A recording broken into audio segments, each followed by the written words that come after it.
এর আগে তো অনেক ঘটনা ঘটেছে, আপনারা জানেন, আমি আলোচনা অনেকবার করেছি। কারণ আরবের অনেক সুন্দরী নারীরা হযরতে আব্দুল্লাহর বিবি হওয়ার জন্য, স্ত্রী হওয়ার জন্য পাগল ছিল। এবং শাম দেশের বাদশার মেয়ে হযরতে আব্দুল্লাহ রাদিয়াল্লাহু তাআলা আনহুর কাছে প্রস্তাব পাঠাইলো, নিজে সরাসরি বলল যে ও আব্দুল্লাহ, আমি আপনাকে বিবাহ করতে চাই। জোরে কন্না সুবহানাল্লাহ। হযরতে আব্দুল্লাহ রাদিয়াল্লাহু তাআলা আনহু বলেন, তোমার কি লজ্জা শরম নাই? নিজে নিজে প্রস্তাব দিচ্ছ আমাকে বিবাহের জন্য। তখন শাম দেশের বাদশা, তিনার নাম ছিল ফাতেমায়ে শাম। তখন ওই ফাতেমা বলেছিলেন, ও আব্দুল্লাহ, আমি তোমার রূপের পাগল না। তুমি মনে করতেছো আমি তোমার এই বডি দেখে পাগল হয়েছি? না, আমি তোমার এই শরীর দেখে পাগল হই নাই, বডি দেখে পাগল হই নাই। আমি এমন একটা জিনিস তোমার কপালের মধ্যে দেখতে চাই, যেই কপালের মধ্যে দেখার পর আমি পাগল হয়ে যাই। কারণ তোমার কপালের মধ্যে এমন একজন যিনি রয়েছেন, তিনি হলেন আখিরি পয়গম্বর নবী মুহাম্মদুর রাসূলুল্লাহ। জোরে কন্না সুবহানাল্লাহ। ওই নবীর মা হতে চাই, আর এই নবীর মা হওয়ার জন্য আমি তোমাকে স্বামী হিসাবে পেতে চাই, অন্য কিছুর জন্য নয়। তখন হযরত আব্দুল্লাহ রাদিয়াল্লাহু তাআলা আনহু বিবাহ করেছিলেন। তখন বলছিলেন ফাতেমাকে যে আমি আমার বাবাকে না বলে আমি কিছু বলতে পারবো না, আমার গার্জিয়ানকে না বলে কিছু বলতে পারবো না। তখনও মা আমেনার সঙ্গে বাসর হয় নাই, তখনও মা আমেনার সঙ্গে বাসর হয় নাই।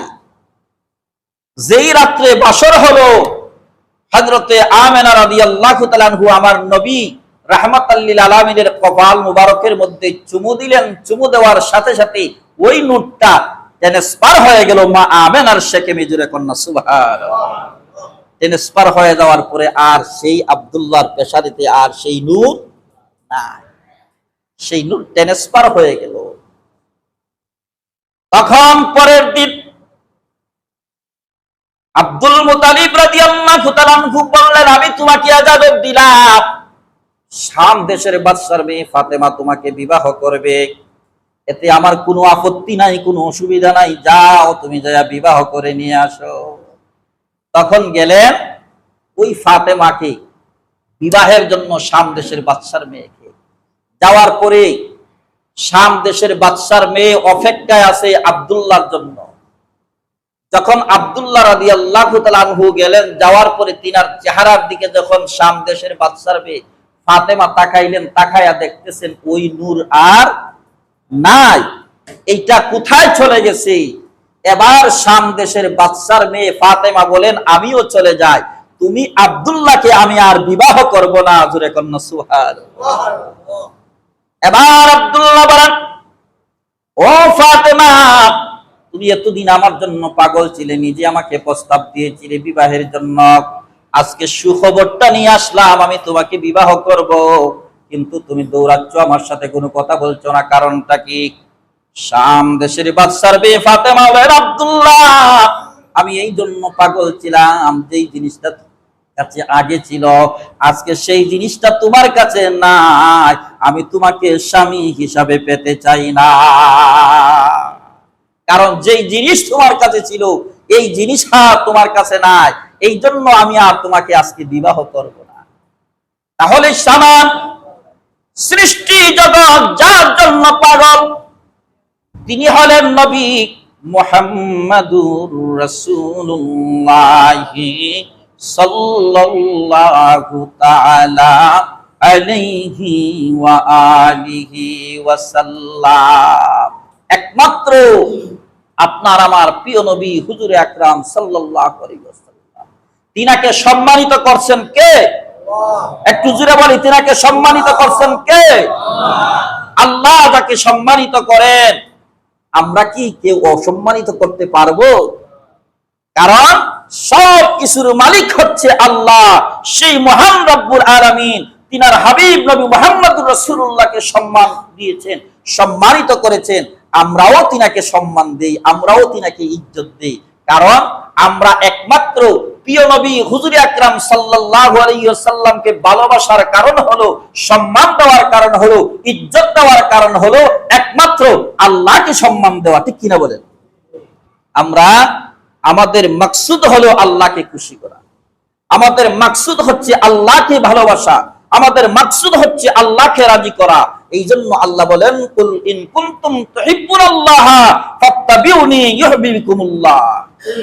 যদি তোমরা আমাকে পেতে চাও, আমাকে খুশি করতে চাও, তাহলে আমার প্রিয় নবী মুহাম্মদুর রাসূলুল্লাহর হয়ে যাও। আমার প্রিয় নবী মুহাম্মদুর রাসূলুল্লাহর হয়ে গেলে আমি আল্লাহর হয়ে যাব। জোরে কন্না সুবহানাল্লাহ। তাহলে আবার নবীর আদর্শ কেমন ছিল? আমার নবীর আদর্শ তো কখনো খারাপ ছিল না। আমার নবী তো কখনো কাউকে হত্যা করার জন্য প্রস্তুতি নেন নাই, কাউকে মারার জন্য প্রস্তুতি নেন নাই, কাউকে আক্রমণ করেন নাই। প্রিয় নবী রাহমাতাল লিল আলামিন ছিলেন, রহমত নবী, পিয়ারা নবী, এমন একজন নবী ছিলেন তিনার সাথে কোন নবীদের তুলনা হয় না। মানুষ কেন কোন নবীদের তুলনা হয় না। আর সমস্ত নবীরা যাকে স্বীকৃতি দিয়েছেন তিনি নবী হিসাবে নবী মুহাম্মদুর রাসূলুল্লাহ। আর সেই প্রিয় নবী হুজুর আকরাম সাল্লাল্লাহু আলাইহি ওয়াসাল্লাম জীবনী আমরা জানার চেষ্টা করব। প্রিয় নবী হুজুর আকরাম সাল্লাল্লাহু আলাইহি ওয়াসাল্লামের জীবনী জানার চেষ্টা করবেন। তিনি কেন পৃথিবীতে আল্লাহ পাক কিভাবে পাঠাইছেন, কেন আসছেন, তিনি পৃথিবীতে কি করেছিলেন। এই সোমবারে তিনি রোজা রেখেছেন, জোরে কন্না সুবহানাল্লাহ। নবী রোজা রেখে শিক্ষা দিয়েছেন উম্মতকে যে আমার এই বেলাদত দিবসে আমি যেই দিনে আগমন করেছি, আমি যেই দিনে আসছি, সেই দিন তোমরা রোজা রেখে খুশি উদযাপন করো। জোরে কন্না সুবহানাল্লাহ। তাহলে নবীর মহব্বতে, নবীর প্রেমে সোমবার দিনে আল্লাহর নবী রোজা রেখেছেন, তিনার বেলাদত শরীফে আল্লাহর শুকরিয়া আদায় করেছেন রোজা রেখে। আমরাও সেই দিনটাকে অনুকরণ করে রোজা রাখবো। আল্লাহ তাআলা যেন কবুল করে। সকলে বলি আমিন। বালাগাল্লাহু বিকা